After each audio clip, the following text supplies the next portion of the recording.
my name's Chris Quinlan and welcome to Melbourne Musos.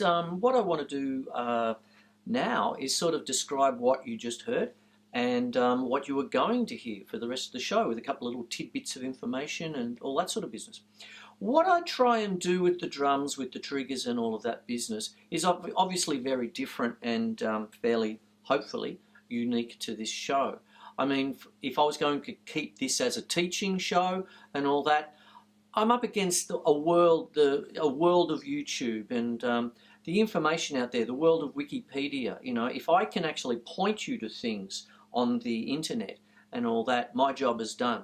But as far as saying this is a paradiddle and this is this and this is that, there's plenty of information. So with my little footprint here with the show, what I want to try and do is sort of really just sort of lock into using the drums as a catalyst for new music or different ideas for new music and things like that. So with what I'm doing now is a tip of the hat to Robert Fripp in a big way. Robert Fripp is an incredible guitarist, one of my favourites, leader of King Crimson for decades now. And what happens with Robert Fripp, he worked with Brian Eno, the very famous producer and one-time keyboard player for Roxy Music.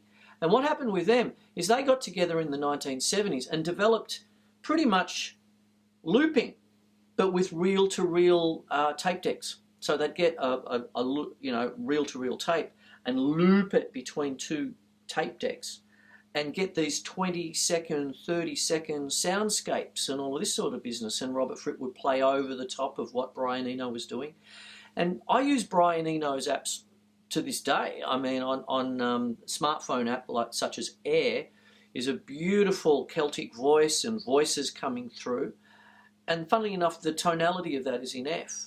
And then I have other voices which get set off with the triggers on the drum set, which goes to an interface, and I use modes and all this and lots of different scales and note setups, you know, things like that. I'll get into that another time.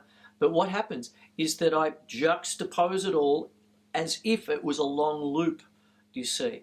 Now, people that do things like this in a classical idiom, people like Terry Riley, look him up.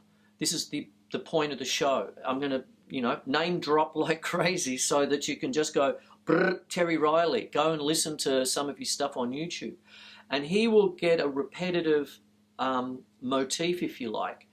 And he will have someone play it maybe so many times. Sometimes it's specific, like play this 12 times before you go to the next motif and so on. Play this 8 times, play this 4 times, you see. And what happens, he'll get someone else, like the strings or something, another motif, but play it 4, then 12, 4. And then what happens is he actually turns the orchestra into this gigantic loop station, you know, that kind of thing. In many ways it's called minimalism.